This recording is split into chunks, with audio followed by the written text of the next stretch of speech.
എല്ലാവർക്കും daily news അനാലിസിലേക്ക് സ്വാഗതം. അപ്പം ഇപ്രാവശ്യത്തെ DNA-ൽ നമ്മൾ നോക്കാൻ പോകുന്ന ടോപ്പിക്സ് ഇതൊക്കെയാണ്. Positive signals emerge from India China talks. അപ്പം നമ്മുടെ ഫസ്റ്റ് പേജിലുണ്ടായിരുന്ന ന്യൂസാണ്. GS2 ഇൻ്റർനാഷണൽ റിലേഷൻസിൽ ഇന്ത്യയും ചൈനയും തമ്മിലുള്ള ടോക്സ് ഉണ്ടായി.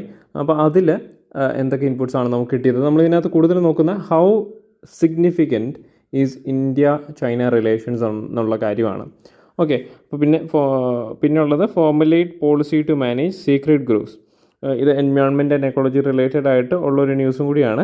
അപ്പോൾ protecting the sacred groups of India, especially നമ്മുടെ നാട്ടിൽ കേരളത്തിലൊക്കെ കൂടുതലും എൻവയോൺമെൻറ്റ് അല്ലെങ്കിൽ എക്കോളജി പ്രൊട്ടക്റ്റഡ് ആയത് കാവുകൾ എന്ന സിസ്റ്റം ഉള്ളതുകൊണ്ടാണ്. ഓക്കെ, അതായത് സീക്രട്ട് ആയിട്ടുള്ള കാവ് പോലത്തെ ആചാരങ്ങൾ നമ്മുടെ ഇവിടെ ഉള്ളതുകൊണ്ട് അവിടെയൊന്നും കൺസ്ട്രക്ഷനോ അങ്ങനെ കാര്യങ്ങളൊന്നും നടന്നില്ല. ഓക്കെ, അപ്പം അതാണ് there should be a policy to manage sacred groups. അത് സുപ്രീം കോർട്ട് ഗവൺമെൻറ്റിനോട് പറഞ്ഞ കാര്യമാണ്. അപ്പോൾ അത് വെച്ചാണ് ഈ ഒരു ന്യൂസ് വരുന്നത്. പിന്നെ സെക്കൻഡ് സർവേ ഷിപ്പ് INS നിർദ്ദേശക്, ഇത് നമ്മുടെ സർവേ ഷിപ്പാണ്. അപ്പോൾ സർവേ ഷിപ്പ് സീരീസിൻ്റെ സെക്കൻഡ് സർവേ ഷിപ്പാണിത്. അപ്പോൾ ഇത് GS3 ഡിഫൻസ് റിലേറ്റഡ് ആയിട്ട് വരുന്ന ഒരു ന്യൂസ് ആർട്ടിക്കിളാണ്. നെക്സ്റ്റ് എന്ന് വെച്ചാൽ എഡിറ്റോറിയലുള്ളൊരു ന്യൂസാണ്. Section 6A of the citizenship act, why it fails Assam. അപ്പോൾ അത് നമ്മുടെ സെക്ഷൻ 67 എന്ന് പറയുന്നത് 1971 വന്ന ഒരു ലോ ആണ്. അത് പ്രകാരം സിറ്റിസൺഷിപ്പ് കിട്ടണതിലുള്ള ഡേറ്റും കാര്യങ്ങളും പറയുന്നുണ്ട്. അപ്പോൾ അതിൽ there was A huge influx of immigrants from Bangladesh in Assam. അപ്പോൾ അത് കാരണം ആസാമിലുണ്ടായ പ്രശ്നങ്ങളും ഹൗ ഇറ്റ് സ്റ്റിൽ കണ്ടിന്യൂസ് എന്നുള്ള പ്രശ്നങ്ങളൊക്കെയാണ് അതിനകത്ത് ഹൈലൈറ്റ് ചെയ്യുന്നത്. അപ്പോൾ ആ എഡിറ്റോറിയലാണ് GS2 പൊളിറ്റി സിറ്റിസൺഷിപ്പ് എന്ന് പറയുന്ന ടോപ്പിക് റിലേറ്റഡ് ആയിട്ടാണ് ഇത് വരുന്നത്. ഓക്കെ, അപ്പോൾ first one is positive signals emerge from India China talks. Context എന്ന് വെച്ചാൽ India and China recently held their first special representatives meeting since 2018, signalling a possible thaw in relations strained by the 2020 Galwan valley clash.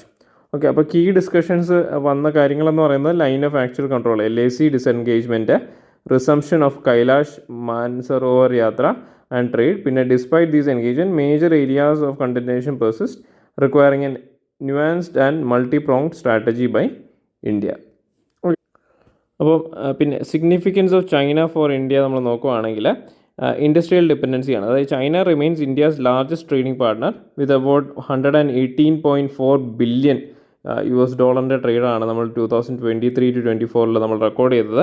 Over 70% of India's active pharmaceutical ingredients, അതായത് നമ്മുടെ ഫാർമസിയിൽ medical pharmaceutical ഇൻഡസ്ട്രീസിൽ we are the top player in pharmaceutical industry. പക്ഷേ നമ്മളൊരു മരുന്നുണ്ടാക്കണമെങ്കിൽ അതിനകത്ത് വേണ്ട ഏറ്റവും important ആയിട്ടുള്ളൊരു കാര്യമാണ് ആക്റ്റീവ് ഫാർമസ്യൂട്ടിക്കൽ ഇൻഗ്രീഡിയൻ്റ് എന്ന് പറയുന്ന സാധനം. ഓക്കെ, അപ്പോൾ അതിൻ്റെ 75% ആൻഡ് 80% സോളാർ എക്യുപ്മെൻറ്റ് ഇമ്പോർട്ട്സ് അത് ചൈനയിൽ നിന്നാണ് നമ്മൾ വരുത്തുന്നത്. Okay, India imported electronic components worth over $12 billion in financial year 2023-2024. പിന്നെ ടെക്നോളജി ആൻഡ് ഡിജിറ്റൽ ഇൻഫ്ലുവൻസ് നോക്കുകയാണെങ്കിൽ Chinese firms dominate India's smart phone market with a 75% share. Critical sectors like electric vehicles rely heavily on Chinese battery technology. പിന്നെ investments and expertise നോക്കുമ്പോൾ Chinese firms have invested nearly എത്രയാണ് $3.5 billion, especially soft bank പോലത്തെ ഫേംസൊക്കെ എന്താണ് ഇന്ത്യയുടെ unicorn സ്റ്റാർട്ടപ്സിൽ അത്രത്തോളം amount അവർ invest ചെയ്തിട്ടുണ്ട്. India's infrastructure development expertise aligns with India's high speed rail and industrial goals. പിന്നെ ട്രേഡ് ആൻഡ് കണക്ടിവിറ്റിയുടെ കേസിൽ over 55% of India's trade passes through the South China Sea, a region dominated by China. പിന്നെ major contentions എന്ന് പറയുന്നത് border disputes ആണ്.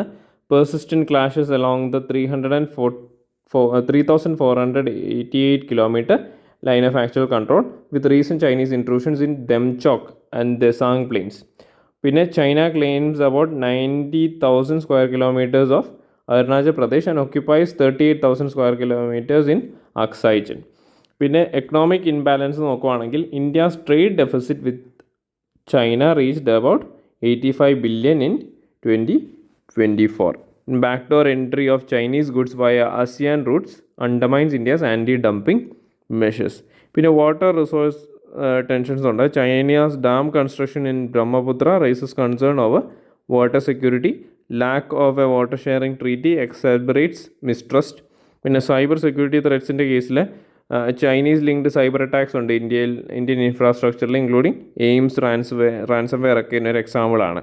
Okay, പിന്നെ regional ഇൻഫ്ലുവൻസിൻ്റെ കേസിൽ China's belt and road initiative challenges India strategic autonomy especially through the ചൈന-പാകിസ്ഥാൻ economic corridor. അപ്പോൾ ചൈന-പാകിസ്ഥാൻ economic കൊറിഡോറൊക്കെ base ചെയ്തിട്ട് മെയിൻസിന് ചോദ്യങ്ങളൊക്കെ വന്നിട്ടുണ്ട് 2016. അപ്പോൾ അതും ഒന്ന് നോക്കി വെച്ചേക്കാം. പിന്നെ ഇന്ത്യ സ്ട്രാറ്റജിക് റെസ്പോൺസിൻ്റെ കേസിൽ എക്കണോമിക് സെൽഫ് റിലയൻസ് ആണ്. അതായത് expand domestic manufacturing under the production linked incentive scheme focusing on APIs, electronics and solar panels. Okay, active pharmaceutical ingredient ആണ് APIs എന്ന് പറയുന്നത്. പിന്നെ develop alternative trade partnership with Japan, European Union and South Korea. പിന്നെ military മോഡേണൈസേഷനാണ്. Accelerate infrastructure projects along the LAC, strengthen mountain warfare capabilities with modern equipment and training. പിന്നെ diplomatic engagement കേസിൽ balance multilateral engagement with forums like Quad, SCO and BRICS. Advocate for a rules based Indo Pacific through initiatives like supply chain resilience initiative. പിന്നെ regional counter measures ആണ്. Enhance the infrastructure in neighbouring countries to counter belt and road initiative. പിന്നെ strengthen cultural trade and security ties with ASEAN, അതുപോലെ തന്നെ BIMSTEC നേഷൻസൊക്കെ ആയിട്ട് നമ്മൾ സെക്യൂരിറ്റിയും cultural റിലേഷൻസും കൂട്ടുക. പിന്നെ മാരിടൈം സെക്യൂരിറ്റിയാണ്. Bolster naval presence in Indian Ocean region and develop ports under the Sagarmala project. Collaborate with Quad partners, അവരുമായിട്ടൊക്കെ നമ്മൾ മാരിടൈം സെക്യൂരിറ്റി റിലേറ്റഡ് ആയിട്ട് സ്ട്രാറ്റജിക് ഡിസിഷൻസ് എടുക്കാം. കൺക്ലൂഷൻ എന്ന് പറയുമ്പോൾ the recent positive signals from India China talks including disengagement agreements and trade discussions offer a window to stabilise relations. However India must maintain a vigilance. അതായത് നമുക്കറിയാം, നമ്മൾ പാസ്റ്റിലാണെങ്കിൽ പോലും നമ്മൾ ഇതുപോലൊരു നമ്മുടെ ഗാർഡ് ലൂസൺ ചെയ്തപ്പോഴാണ് ഇൻഡോ ചൈന വാറൊക്കെ നടക്കുന്നത്. ഓക്കെ, അപ്പം pursue multi dimensional approach, economic diversification, military readiness, regional leadership and pragmatic diplomacy to safeguard its interest while managing the complexities of its relationship with China. Okay, അപ്പോൾ നമുക്കൊരു prelims question കൂടി നോക്കാം. The belt and road initiative is sometimes mentioned in the news in the context of the affairs of ഏത് രാജ്യമാണ്, അല്ലെങ്കിൽ ഏത് ഓർഗനൈസേഷനാണ്? African Union, Brazil, European Union, China. അപ്പോൾ ഇതിൻ്റെ ആൻസർ ചൈനയാണ്. അതെല്ലാവർക്കും അറിയാം, 2016 ചോദിച്ചൊരു ചോദ്യമാണ്. ഓക്കെ, അപ്പോൾ പിന്നെ ഒരു പ്രിലിംസ് മെയിൻസ് ക്വസ്റ്റ്യൻ നമ്മൾ തന്നെ ഉണ്ടാക്കിയ ഒരു മോഡൽ മെയിൻസ് ക്വസ്റ്റ്യൻ ആണ്. Discuss how the dual nature of cooperation and confederation in the India-China relationship shapes India's foreign policy decisions in the Indo Pacific, particularly in the context of economic independence. അപ്പോൾ നമ്മൾ ഇന്ന് discuss ചെയ്ത ന്യൂസിൽ നമ്മൾ കണ്ടു എത്രത്തോളം നമ്മൾ ഡിപ്പെൻഡൻ്റ് ആണ് ചൈനീസ് ഗുഡ്സിലും ചൈനീസ് ട്രേഡിലൊക്കെ. അപ്പോൾ അതെല്ലാം ഹൈലൈറ്റ് ചെയ്തിട്ട് ഇതിൻ്റെ ഒരു ആൻസർ കൊടുക്കുക. ഈ ഡേറ്റാസൊക്കെ ആദ്യം തന്നെ നിങ്ങൾ ഹൈലൈറ്റ് ചെയ്യണം, എന്നിട്ട് വേണം ആൻസർ തുടങ്ങാനായിട്ട്. ഓക്കെ, അപ്പം നെക്സ്റ്റ് ന്യൂസ് എന്ന് പറയുന്നത് second service ship INS Nirdeshak inducted into navy. Context എന്ന് പറയുന്നത് എന്താണ്? Indian navy has inducted INS Nirdeshak, the second of the survey vessel SVL class ships to enhance hydrographic and maritime capabilities built indigenously by Garden Reach shipbuilders and engineers. Okay, അപ്പം അതിനെക്കുറിച്ചാണ് നമ്മൾ നോക്കുന്നത്. അപ്പം ഇത് prelims പെർസ്പെക്റ്റീവിലൊക്കെ ചോദിക്കാൻ പറ്റുന്ന ഒരു ടോപ്പിക്കാണ്. INS Nirdeshak. Okay, the ship is part of 4 vessel series designed to replace the older Sandhayak vessel ക്ലാസസിനെയാണ്. ഇതിനു മുമ്പ് ഉണ്ടായിരുന്ന സീരീസിനാണ് സന്ദായക് എന്ന് പറയുന്നത്. ഇപ്പോൾ ഉള്ളത് നിർദ്ദേശക് 4 വെസൽ സീരീസിലുള്ള ഒരു വെസൽ മാത്രം, രണ്ടാമത്തെ വെസലാണ്. Named after the former Nirdeshak decommissioned in 2014, the vessel commemorates its producers 38 years of service. അപ്പം ഹൈഡ്രോഗ്രാഫിക് എക്യുപ്മെൻസും സർവേയിങ് ടെക്നോളജിയൊക്കെ അതിനകത്തുണ്ട്. കേപ്പബിലിറ്റീസ് എന്ന് പറയുന്നത് ഹൈഡ്രോഗ്രാഫിക് ആൻഡ് ഓഷ്യനോഗ്രാഫിക് സർവീസ് ആണ്. Designed for coastal and deep water mapping of ports and navigational channels. collects oceanographic and geophysical data for both defense and civilian applications. പിന്നെ multipurpose Rolls ആണ്. carries 4 survey motorboats and an integral helicopter. serves as a hospital ship during emergencies. limited defense support capabilities ആണ് ഇതിനുള്ളത്. Okay, ഇതിൻ്റെ significance എന്താണെന്ന് നോക്കിക്കഴിഞ്ഞാൽ നമുക്കറിയാം hydrographic capabilities, അതായത് accurate charting അല്ലെങ്കിൽ മാരിടൈം സോൺസ് എൻഷുർ ചെയ്യാനായിട്ട്, നാവിഗേഷൻ സേഫ്റ്റി ഒക്കെ എൻഷുർ ചെയ്യാനായിട്ടുള്ള സിസ്റ്റംസ് ഇതിനകത്തുണ്ട്. ഇൻഡിജിനസ് ഡിഫൻസ് പ്രൊഡക്ഷൻ്റെ ഒരു ഭാഗമാണ്, അതായത് ആത്മനിർഭർ ഭാരത്. അതായത് നമ്മൾ ആൻസർ എഴുതുമ്പോൾ എപ്പോഴും ഇങ്ങനത്തെ കേസിലൊക്കെ മെയിൻസിൽ ചോദ്യങ്ങൾ വരുവാണെങ്കിൽ നമ്മൾ ഹൈലൈറ്റ് ചെയ്യേണ്ട ഒരു കീവേഡാണ് ആത്മനിർഭർ ഭാരത്. ഓക്കെ, അഡ്വാൻസ്ഡ് ആയിട്ടുള്ള നേവൽ വെസൽസ് ഡൊമസ്റ്റിക്കലി നമ്മൾ കൺസ്ട്രക്ട് ചെയ്യുന്നത്. പിന്നെ ടെക്നോളജിക്കൽ അഡ്വാൻസ്മെൻറ്റ് കേസിൽ incorporate sophisticated hydrographic equipment and innovative construction techniques enhancing efficiency and performance. പിന്നെ എൻഹാൻസ്ഡ് മാരിടൈം സെക്യൂരിറ്റി ആണ്, facilitates secure navigation and strengthens India's maritime presence in the Indo Pacific region. Conclusion നമ്മൾ നോക്കുമ്പോൾ the induction of INS Nirdeshak underscores India's growing capabilities in defence manufacturing and maritime operations. As an essential asset of the navy, it represents a step forward in ensuring maritime safety, enhancing strategic surveillance and strengthening India's defense preparedness. Okay, but next news എന്ന് പറയുന്നത് formulate policy to manage sacred groves, Supreme Court tells government. Okay, അപ്പം sacred groves, small forested areas traditionally preserved by local communities for their ecological and cultural importance are vital for biodiversity conservation. ഞാൻ പറഞ്ഞു നമ്മുടെ നാട്ടിൽ കാവുകളുണ്ട്, അപ്പോൾ കാവുകൾ പോലെ തന്നെയാണ്. അപ്പം അല്ലെങ്കിൽ ഇതുപോലെ ട്രൈബൽ ഏരിയാസിൻ്റെയൊക്കെ സ്ഥലത്ത് പോയി കഴിഞ്ഞാൽ അവർക്കും പ്രിസർവ് ചെയ്യുന്ന അല്ലെങ്കിൽ അവരുടെ ഡെയിറ്റീസിനെയൊക്കെ വർഷിപ്പ് ചെയ്യുന്ന ഏരിയാസ് ഉണ്ട്. Okay, but the Supreme Court has directed the Union Environment Ministry to draft a policy to safeguard these natural heritage sites, emphasizing their role in ecological balance and cultural preservation. Okay, definition and importance of sacred groves. Sacred groves are patches of forest preserved by local communities as places of worship and cultural reverence, found across India, especially in Tamil Nadu, Kerala, Karnataka and Maharashtra, serve as reservoirs of biodiversity, supporting unique flora and fauna. ഇപ്പോൾ supreme കോടതിൻ്റെ directive എന്താണ്? ഇപ്പം ministry of എൻവയോൺമെൻറ്റിനെ task ചെയ്തേക്കുന്നത് conducting A nation wide survey of sacred grooves, formulating A comprehensive policy for the management and protection. Challenges in secret groove management എന്താണെന്ന് ചോദിച്ചു കഴിഞ്ഞാൽ urbanization and land use changes threaten their existence. Lack of legal protection under the current forest policy. Encroachment and deforestation diminish their ecological and cultural value.